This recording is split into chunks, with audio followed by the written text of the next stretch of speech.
Gusto niyo bang maging doktor? At paano kayo makakapasa? Yung top 10 review centers ating pag-uusapan ngayong araw na to. Kung nga po pala, si Michael Sy, ang inyong dad ng bayan. Dad ng bayan ay lagi niyong kakampi. Tutulungan ka at hindi hahayaang maapi. Bakit marami o may mga kababayan tayong naghahangad na maging doktor?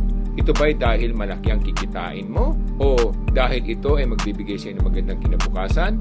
Ang katunayan niyan, pag ikaw ay naging isang doktor, meron kayong sinusumpa ang mga Hippocratic Oath na nagsasabing kinakailangan lahat ng mga taong nangangailangan ng inyong pagkalinga at inyong tulong at paggamot ay dapat inyong bigyan ng pansin at tulungan.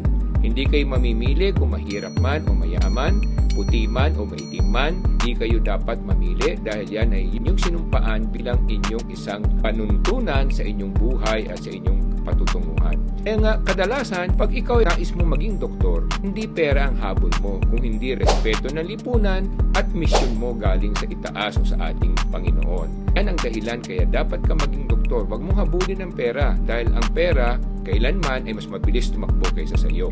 Ngayon, kung gusto mo naman maging doktor, ano naman ang mga biyaya nito? Bukod sa respeto at paggalang ng lipunan sa inyo at ng kapwa ninyo, hindi lamang yon. Kadalasan, meron din namang mga biyayang dumarating. Kasi kahit na marami kang mahirap na pasyente, meron din namang mga may kaya na pag nagustuhan ang iyong pagsisilbi at kalinga, talaga naman nagbibigay din ng napakalaking bayad at napakalaking tulong sa inyo. Hindi lamang yon. Marami rin mga nangangailangan ng doktor, ng mga hospital at kahit nasa abroad. At lalo na ngayon dahil high-tech na tayo, kahit nasa online, may mga pasyenteng nagkukonsulta na handa rin magbayad sa inyo lalo na kung galing sa mga mayayaman na lugar. Ngayon, mahirap maging doktor dahil hindi lang napakahabang panahon ang inyong gugugulin para maging isang lisensyado at rehistradong doktor. 4 na taon sa pre-med, and then 4 na taon sa med school, and then magre-review ka pa sa board, and then after that mag-internship ka pa, and then after that magiging residente ka pa. At kung gusto mong lalo mas maganda ang iyong patutunguhan at mas marami kang matutulungan na maayos, dapat maging espesyalista ka pa. So napakahaba ng mga panahon na iyong gugugulin, humigit kumulang 10 to 12 years ang kakailanganin mo para maging rehistrado kang doktor. Ngayon, tingnan natin ang top 10 review centers para na sa ganun mas mataas ang pagkakataon o tsansa mong makapasa dahil napakamahirap din makapasa bilang isang doktor lalo na pag sa inyong board examination. Simulan natin sa number 8, Limar Review Hub. Ito naman ang tuition fee normally nasa mga 15,000 pataas para sa review. And then of course ito ay nasa Moraita sa Manila. And number 7 yung Legend Review Center. Ganun din ang tuition fee nito nasa mga 10,000, 12,000 pataas.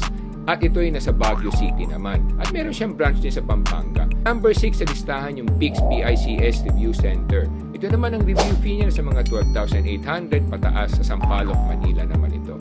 Number 5, Pioneer Educational Review Center. Tuition fee nito mga ganon, 15,000 to 16,000 sa Sampaloc, Manila ito. Ang passing rate dito normally nasa 75 to 85%. Medyo mataas ang kanilang passing rate. Number 4 sa listahan is Top Rank Review Center. Ito ay sa Sampaloc, Manila at meron din silang branch sa Baguio, Bacolod at Davao at medyo mataas ang kanilang passing rate nasa 96%. Number 3 sa listahan natin is MedPath Review Center. Ang tuition fee dito sa mga 15,000, 21,000 at meron silang branch sa Davao at ang passing rate nila more or less sa 75%. Number 2 sa listahan natin is Peak Excellent Review Center Inc. Ang tuition fee dito sa mga 15,000 pataas at meron silang branch sa Cagayan de Oro, sa Malaybalay at ang passing rate nila medyo napakataas din, 99%. At number 1 sa listahan natin is Axe Review Center. Ang tuition fee dito na sa mga 20,000 at meron silang mga branches sa Cebu at Davao. At meron din silang online courses. Ngayon, ang kanilang address nila ay sa Maynila. Meron silang branches sa iba't ibang lugar. Pero napakaganda rin ang kanilang mga pamamaraan at mga review techniques. Yan po mga kababayan ang top 10 review centers para kayo ay mas magandang pagkakataon makapasa sa board exam to become a registered doctor.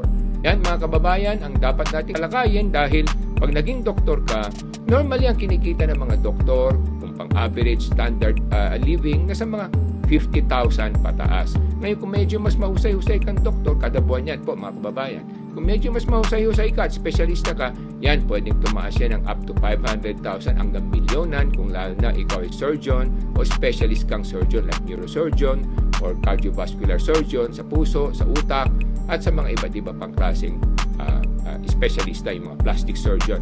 Yan mga yan, malaki din ang mga kinikita naman yan. Kung pera ang hinahabol. Pero huwag natin kalimutan, kung gusto nyo maging doktor, ilagay natin sa puso at sa isip at sa diwa na ang pagsisilbi sa kapwa ay dahil tayo biniyayaan ng Panginoon makatulong sa kapwa.